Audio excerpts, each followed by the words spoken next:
Tonsils और दिल का कनेक्शन एक सीरियस बट प्रिवेंटेबल लिंक है। आपने कभी सुना है कि गले का इन्फेक्शन दिल तक पहुंच सकता है?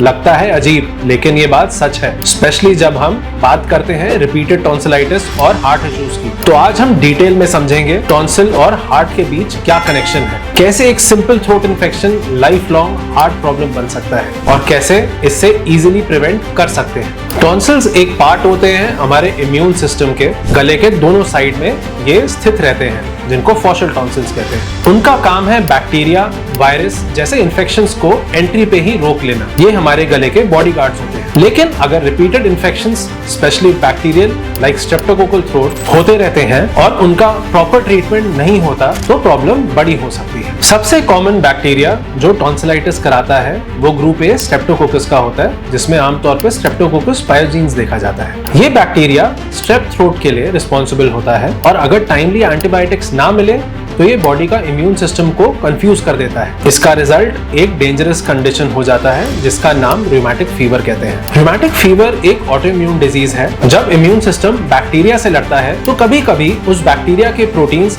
हार्ट के टिश्यू जैसे दिखते हैं। बॉडी गलती से हार्ट के वाल्व्स को अटैक करने लगती है। इस अटैक से होता है परमानेंट डैमेज, जिसे कहते हैं rheumatic heart disease. Rheumatic heart disease में हार्ट के वाल्व्स थिकन हो जाते हैं या पतले हो जाते हैं, ब्लड फ्लो अफेक्ट होता है और हार्ट ज्यादा मेहनत करता है और over the time heart failure तक पहुंच सकता है। इसके कॉमन सिम्टम्स सांस का चढ़ना, वीकनेस और थकान रहना, चेस्ट पेन, पैरों में स्वेलिंग, हार्ट में मर्मर्स जिसे डॉक्टर स्टेथोस्कोप से सुनते हैं। ये डिजीज कभी कभी 10 से 15 साल बाद सिम्टम्स दिखा सकती है, स्पेशली अगर बचपन में काफी ज्यादा टॉन्सिल के इन्फेक्शंस रहे हों। अब बात करते हैं कि इसका किसको रिस्क होता है। 5 से 15 साल के बच्चे स्पेशली जो स्कूल जाते हैं, जिन्हें फ्रीक्वेंट सोर थ्रोट या टॉन्सिलाइटिस होता है, जो क्राउडेड प्लेसेस में रहते हैं या पुअर हाइजीन मेंटेन करते हैं। अब बात करते हैं सबसे इंपॉर्टेंट पार्ट की, जिसे प्रिवेंशन कहते हैं कि कैसे इससे बचा जाए। रूमेटिक हार्ट डिजीज 100% प्रिवेंटेबल है अगर हम कुछ सिंपल स्टेप्स फॉलो करें। टॉन्सिलाइटिस के हर एपिसोड को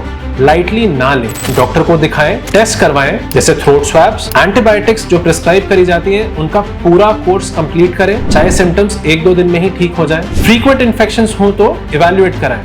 यदि टॉन्सिलेक्टमी की एडवाइस हो तो वो भी करा लें। टॉन्सिलेक्टमी से लॉन्ग टर्म इन्फेक्शंस और हार्ट का रिस्क दोनों ही कम हो जाता है और उससे बचा जा सकता है। स्कूल अवेयरनेस काफी इंपॉर्टेंट है। टीचर्स और पेरेंट्स को थ्रोट इन्फेक्शंस का सीरियसनेस समझना चाहिए। टॉन्सिल्स नॉर्मली एक हेल्पफुल ऑर्गन है, लेकिन अगर वो बार बार इन्फेक्शन का घर बन जाए और उससे इम्यून सिस्टम उल्टा रिएक्ट करे तो वो हार्ट का सबसे डेंजरस दुश्मन बन सकता है। So yes, untreated bacterial tonsillitis can effect your heart, but it's totally preventable. इससे बचा जा सकता है। टाइमली डायग्नोसिस और सही दवाई, और अगर सर्जिकल ऑप्शन की नीड हो तो वो भी कराया जाए। इससे एक सेफ थ्रोट और एक हेल्दी हार्ट बरकरार रखा जा सकता है।